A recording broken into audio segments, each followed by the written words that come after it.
All right, so this morning we heard a little bit, and very important little bit, about stress. We also heard about anxiety, depression, and we heard lots of good options on how to prevent those types of situations, but also how to deal with it in a healthy way if we're exposed to them. And guess what? We're all going to be exposed to stress in our life. We're not going to eliminate it. One of the biggest questions I get in class, well, how do we get rid of stress? And I say, you won't.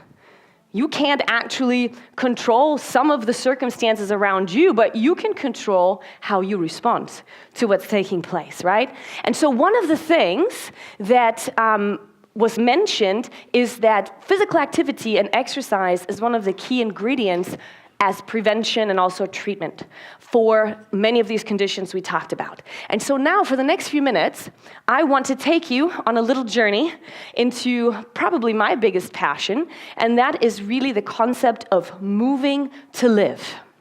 I believe, and over all these years of studying various health and wellness topics and working with many patients and clients, I have come to realize that balance is key with all these different lifestyle factors. You can't just take one and think you're good, right? Would you agree? You can't just say, okay, now I'm going to eat healthy, but the rest I don't care about. Or I'm going to exercise and the rest I don't care about. It doesn't really work that way, because in order to embark on the mission to be fully alive, our mind, body, spirit, and our social beings need to be in harmony, and we need to maximize their full potential in order to live life to the fullest. What I have found, however, that physical activity seems to have a massive impact on all these areas, okay? And so I want to spend a little bit of time talking about this topic. I'm pretty sure that if I asked you whether you knew that exercise is good for you, you would probably know the answer to that question, right? Nobody does? Exercise is good for you. Lecture is essentially over. But exercise is good for you, right? You know this, you've heard this, all right? So what I want to do is I want to go a little bit deeper into some of the current issues that we are facing as a society, and I know that you're facing individually. But I cannot really do this presentation without making you do something else, okay? If you've ever heard me present, you already know what's coming. Yes or no? Nobody, she does. Good. Okay, so there's no way I'm going to allow anybody in this room to keep sitting the way you are. This is ridiculous. Your postures right now, my soul is aching for your back right now. So what I would like you to do is do this with me. Just be open-minded like I asked you to be. And I'd like you to sit up straight for me. And I'd like you to scoot with your gluteus all the way to the edge of your chair. Just all the way to the edge of your chair. So that means your chair has to go back a little where you're sitting, and you scoot all the way up front. Then you're going to plant your feet on the ground properly. So you're not going to do this or this, right? But properly down like so. And now I want you to sit upright. You're not going to use the, what do you call that in English here? The back thing. I don't even want a name. It's just the thing. Okay, so you're going to sit nice and straight. Don't touch it, all right? Now I want you to take your shoulders and roll them back for me. Good. I'm going back to the same thing. Contract your core for me and your glutes at the same time. Okay, now you keep breathing. And we got to do the smiling thing again. I know this is getting old, but you got to do it again. So now the way you're sitting is really the way you ought to be sitting if you sit. I would rather have you not really sit much at all. But if you sit, this is how you should be sitting. And I could bet money that the majority of you don't sit that way. Is that true? Okay, way to be honest. That's good. So why should you be sitting? This is active sitting, what you're doing right now, okay? So if you're going to sit, practice active sitting. And this should be true at home. This should be true at work or wherever you are. In the classroom, if you do choose to sit this way, okay? Because right now, you're actually engaging muscles that have become so deconditioned in the way we live that they don't even know what to do. This is why I keep saying squeeze it. Your brain has to actually tell that thing to squeeze because it doesn't know how to. Like if I pick this up, my bicep is trained, it automatically contracts. Your abs are so, behind that you just have to keep telling them, and you have to keep training them, okay? So, and your core is essential for lots of important elements on your body, including your spine, your lower extremities, etc. If you end up going into high-performance sports like Oliver and Laura, this stuff is vital because the core carries everything in your body, okay? So keep seated like this for the rest of this presentation and the rest of the day if you're going to stay seated. I always give people two choices. You can either sit this way or you can stand. So that's your option. So you can stay this way or you can stand. And if you stand, no, just keep standing. I mean, don't feel weird or anything. It's totally fine. Just move to the side so that, if somebody does want to sit, they can see, all right? So now we're really ready to go. And we did our couple of challenges here. So my bold claim today is that I want to tell you is that I believe physical activity is truly possible and beneficial for anyone. And I don't care, well, I care, but it doesn't matter what your condition is. And what I mean by that is I cannot tell you how many people I have worked with that came to see me and said, well, I can't really do physical activity. And I say, why? Well, the answers could be, well, my back really hurts, or I have this disease, or I have people that have told me that because they rolled in their wheelchair. They said, I can't really do anything, I'm in a wheelchair. Or they have some type of condition like arthritis or fibromyalgia or whatever. And it is my belief that it doesn't matter what your condition is. You can engage in some type of physical activity. And guess what? If you did, you can actually start improving your quality of life and your ability to go about your day. I have seen miracles in my years that I've worked. I had a lady years ago that came to see me, and she suffered from many years of fibromyalgia. And I don't know if you know what that is, but it's very painful. Okay? And she was in so much pain that she literally just wanted to curl up in a chair and not do anything, and even that was painful. But it was less painful for her at the time than doing anything else. And she was in her 60s. And she said, my life is essentially over. And I said, are you joking? I said, not at all. And so I tried to work with her, and to make a long story short, she agreed to be open. Like I'm asking you to be open, to think about maybe what you can change. And so I took her on a journey with basic activity, strength training, flexibility, and we met 3 times a week for several months. And she started doing her homework. And at the end of our time together, after several months, she was able to walk again on her own. And not only walk, but almost pain-free, which that was a big deal. She was able to lower her medications. She didn't have to take as much medication, and you know what? It didn't just change her body. It changed her mind, it changed her emotions, it changed her spiritual outlook on life, and it was beautiful to see. And in the end, activity is free. Wherever your body is, you can do it. Right? I wasn't free at the time, but the activity was free. So, but in any case, this is just one of the stories why I believe I've seen it over and over, and I've worked with people that have lost their legs. They can do lots of activity. It's unbelievable. And so I just want you to be open to think about your life right now and where you are with your personal physical activity level. Maybe you are somebody who goes on regular walks every day. Maybe you're somebody who has no structured activity at all. Maybe you run, 70 miles on a daily basis. I don't know where you are, but here's a reality too. No matter where you are, I believe you can make improvements. And I don't mean improvements for performance, improvements to your health and well-being and quality of life. Because maybe, and Oliver, I'm going to pick on you for a second, just because I know you. But so maybe Oliver, does a lot of cardiovascular activity. But maybe Oliver just doesn't engage in regular resistance training. And I don't know that. I'm just making that up right now, right? So, but maybe he doesn't engage in resistance training. Well, the problem here is then that the body is being trained in one particular dimension of fitness, but not in the other. And all are vital for health and well-being long term, and for prevention of disease, for treatment of disease. And so there's different facets. So I want to teach you a little bit about some of these things that I hope you can incorporate in your life today. So first question to you is, how many hours per day do you actually sit? Think about it. Turn to your neighbor and confess.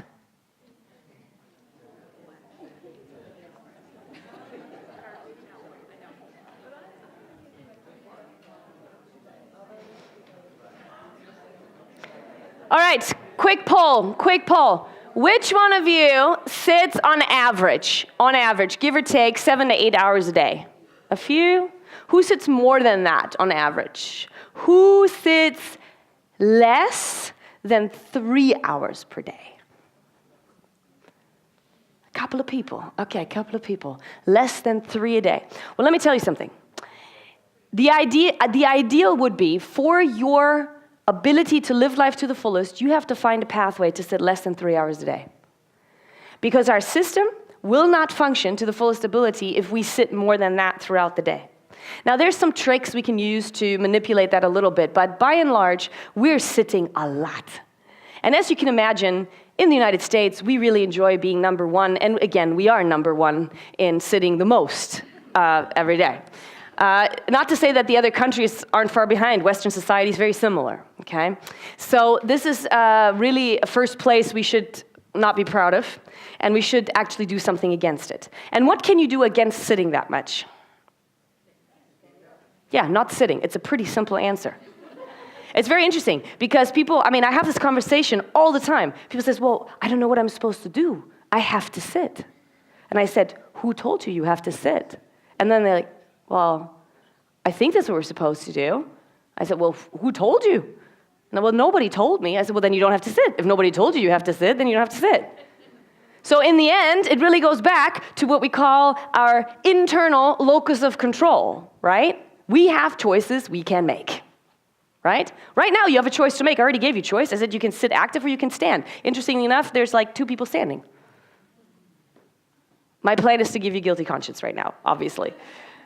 But I'm just making a point. I'm making the point that we have been conditioned by our social environment and also by our actual physical environment. Because, and let me tell you, I was looking for a room on campus where we don't have to sit for this, can't find one. Because how we build things is always the same way. We build it with tables and chairs, so that when you come in, you don't even have to think. You don't have to use your brain. You just come in and you say, oh, there's a chair, I'm going to sit down. Right? You've been conditioned. Think about your home. You've been conditioned. You come home, and I'm going to just assume that your living room is pretty traditional, right? There's probably some seating in your living room. There's seating in your kitchen.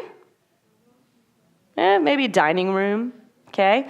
So most of your houses are traditional houses. Except for Oliver's. I keep picking on Oliver. When you go to Oliver's living room, there's like ropes hanging off the ceilings and swings and stuff, and it's great. It's a great way to redesign your environment because guess what? Kids and adults alike, we like to play. We all like to play.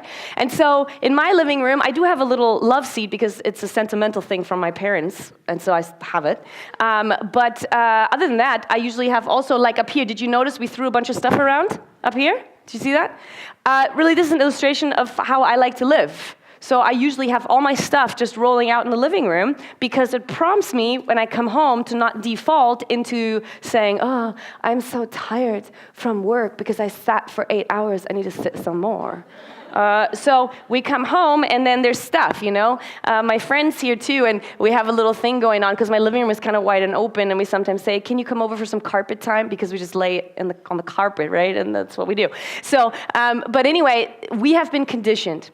And so this sitting issue is huge. And in fact, as I'll show you, it's actually different from structured activity. We have entered a time in our society where we have to not just think about structured exercise, but we actually have to think about daily physical activity and not sitting that much, because that's how we have designed our way of life now. 100 years ago, wasn't really like that. I'm just going to assume you don't have to get up in the morning and milk the cows and, you know, pluck the carrots or whatever. I mean, some of you do because you choose to, but you don't have to. Right? So let's look on. We know that there are 4 main lifestyle factors that contribute to the development or heavily contribute to the development of chronic diseases. Do you know what they are? The 4 big ones. There's more, but the 4 big ones.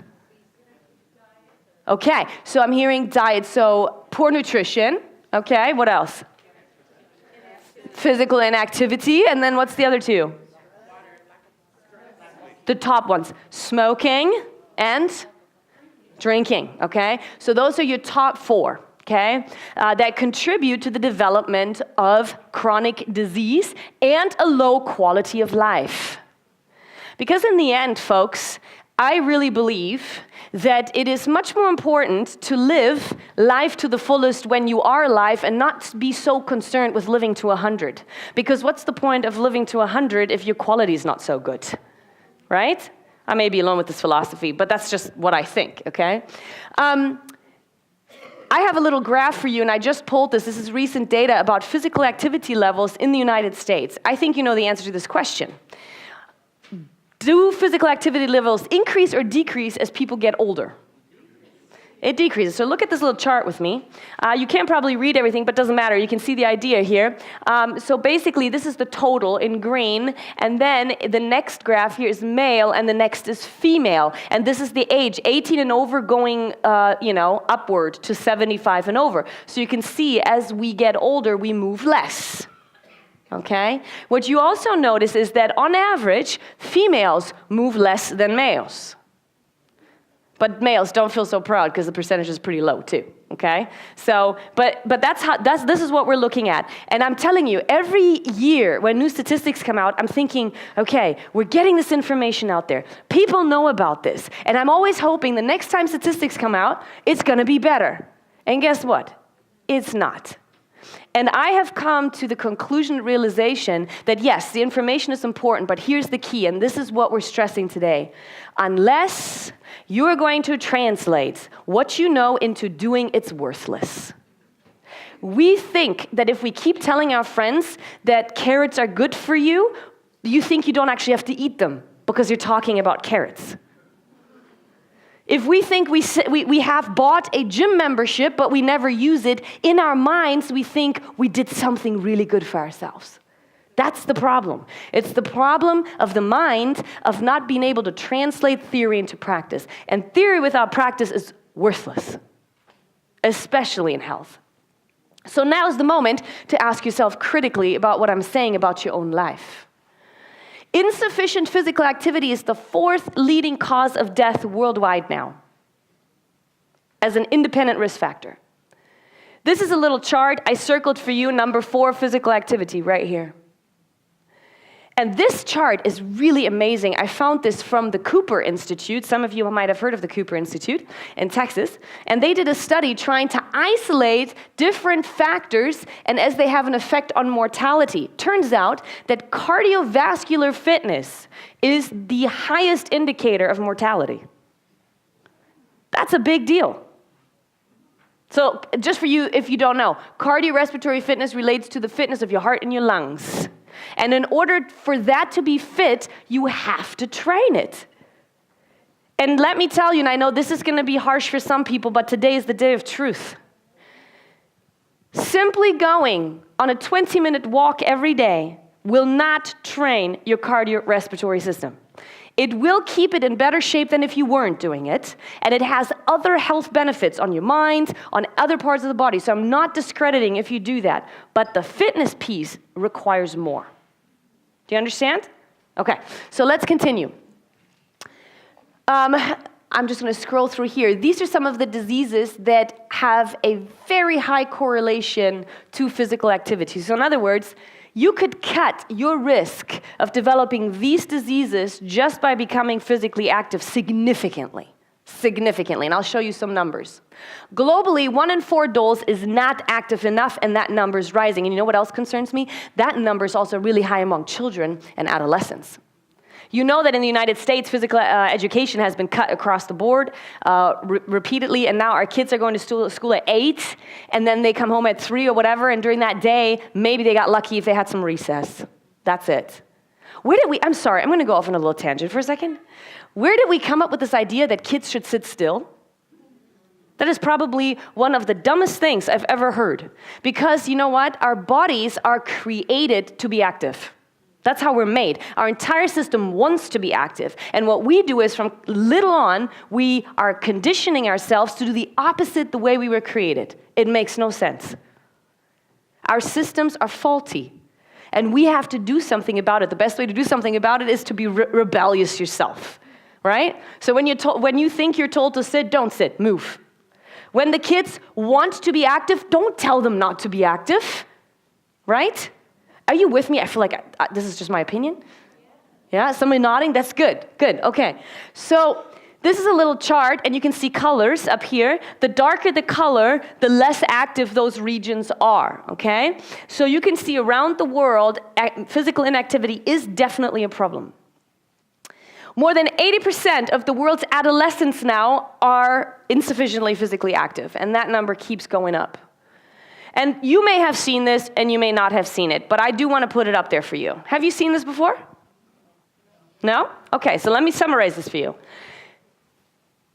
It appears that being physically inactive and sitting more than 5 hours a day has the same health impacts on your body as smoking a pack or more of cigarettes a day. I'm going to let that sink in for a second. So really, I should rephrase the question I asked you earlier. I asked you, how many hours do you sit a day? I should really ask you, how many of you smoke a pack of cigarette a day? That's what I really should be asking. Let's raise our hands. Who of us smokes a pack of cigarette a day? It's confession time. Yep, many of us. Okay. We need to start realizing that just because, as a society, we have not understood this epidemic doesn't make it any less severe. It does. We have to start doing something. How would our society look like if many of us just started moving more? Because did you know that anytime you move, that you get the dose? Does anybody know what the dose is? Anytime you move, you get the dose. The dose stands for dopamine, oxytocin, serotonin, and endorphins. In a nutshell, happy hormones. We're struggling with mental illness in this country and in the world. We're struggling with acts of horrendous violence. We're struggling with a lot of things. And I'm not standing here claiming that if we all start exercising, we have no problems. But what I am saying is that if we start taking this seriously, we will change the way we interact with each other. We will change how we feel about life. We will be able to be more productive and energetic and many other things. So I'm going to scoot through this a little bit more here because I want to get to a couple of definitions. We have now coined this phrase, hypokinetic disease, because now it's such a thing that we have to give it a name. Okay? Hypokinetic just means less movement disease. Okay? So basically, we have now a term for this because it's a thing. We have disease because of not moving. I mean, and how many times have you heard this? I know there's a couple physicians with us, and we probably, I mean, maybe you do, but when the patient comes in and you realize they have a lot of issues because they're too sedentary, I mean, you don't tell them, well, you know, your disease is you don't move enough. It's not usually how we communicate, but we need to start thinking that way because it actually has that impact. So consequences of not moving enough, there's a long list, and I'm not going to read it for you. Just take a quick image of the screen with your mind, not necessarily with your phone, because you do have a brain. You can do that with your brain, too. But with your phone is fine, I guess, if that's what you're choosing to do. All right? So there's some more consequences if you don't actually engage in regular, unstructured and structured activity. And this is a really nice image, and again, you can't read all the details, but you can see the areas. Not moving affects literally every part of your body, from your brain all the way down to your toes.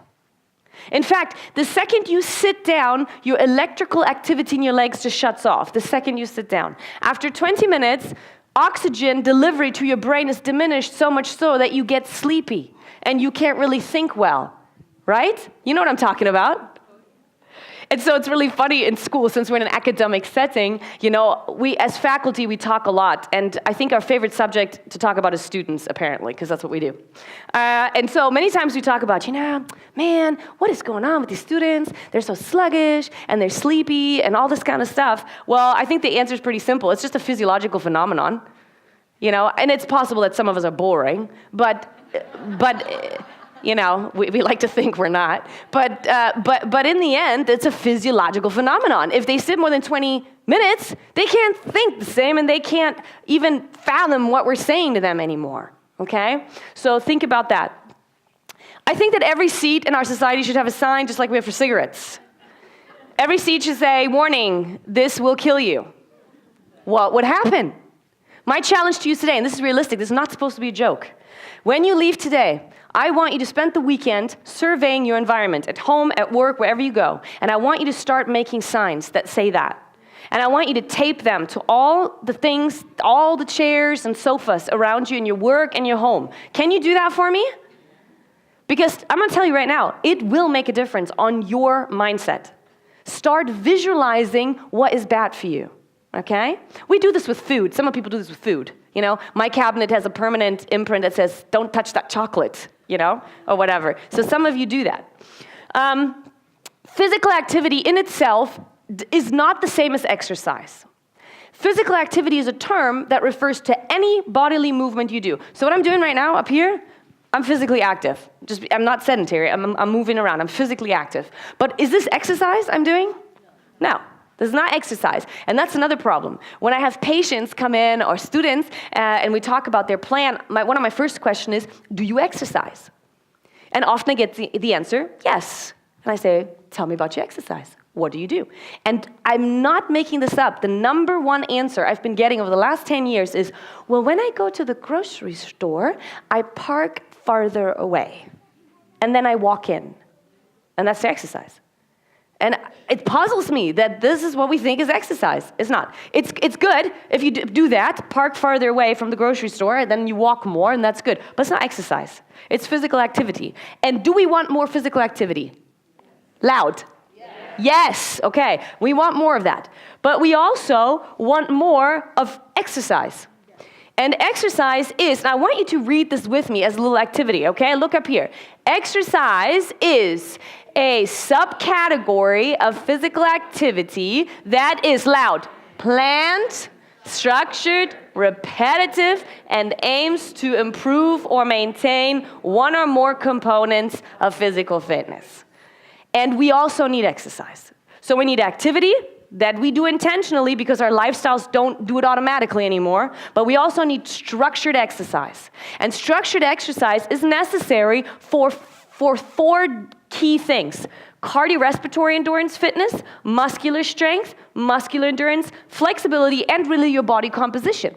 But what that means is if you plan your sessions, you need to include all of these components, as I made a reference earlier. So if you right now are doing one or the other, but not the whole thing, you have room to improve.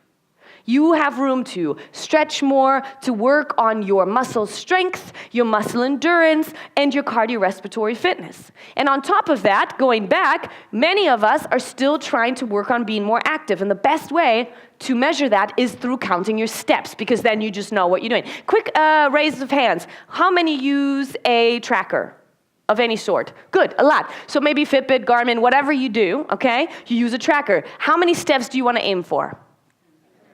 Good. It's kind of a trick question. We say, on average, 10,000. However, wherever you are, just start somewhere. Because some of you are not walking more than 2,000 steps a day. So if that's the case, don't aim for 10,000 the next day. Aim for 3,000, right? Or 4,000. I mean, you got to start slower so that the effects on your body are not so much so that you feel just in pain for days on end. Work your way up there, okay? If you walk less than 5,000 steps, you're considered to be sedentary, okay? All right, hang with me, just a couple more. So here are our general recommendations for physical activity and exercise. This is really something many of you could aim for lifelong health and fitness, and again, to live your life to the fullest potential. So here, we recommend the 10,000 steps a day, or at least aim for that eventually. And if you're there, by the way, already, aim higher. It's not gonna kill you if you walk 12,000 steps. All right? So move more, sit less. That should be a slogan. We should have bumper stickers. That's really move more, sit less. If you can keep telling yourself that, move more, sit less. That's something that will help you every day. I mean, I'm going to tell you, I'm tempted sometimes, okay? But we have engineered our office space so that it's not our automatic default. And that's the big thing, how you design your space. Cardio, 3 to 5 times a week, ideally, 20 to 60 minutes, at a heart rate that is in your target exercise zone, and many of you don't know what that just meant. I said, doesn't matter. If you know that you're sweating and you're breathing harder, you're probably there, okay? So make it simple. Keep it simple, all right? If you know how to calculate it, great. But other than that, just get your heart rate up. Strength, 2 to 3 non-consecutive days per week because your muscles need rest. So it's not ideal to work the same muscle groups 2-3 days in a row because it needs to rest to rebuild and actually heal from the workout to get stronger. Flexibility, 5 to 7 days per week would be ideal, okay? Now, let me tell you something. This here is not stretching. Okay, I'm going, okay? I don't know what that is. It's physical activity, I guess. But it's not flexibility training. Flexibility training requires you to engage in what we call static stretches, which means you hold a stretch for a minimum of 20 to 30 seconds, and ideally after your body is warm. When you get up in the morning, your body temperature is not warm. So these people say, I stretch in the morning. Okay, you can do maybe like the, stretch, but don't do it like your whole routine. Do it when your body is warm. That's important. So after a workout, after a little walk, something like that, okay? And 5 to 7 days is essentially every day.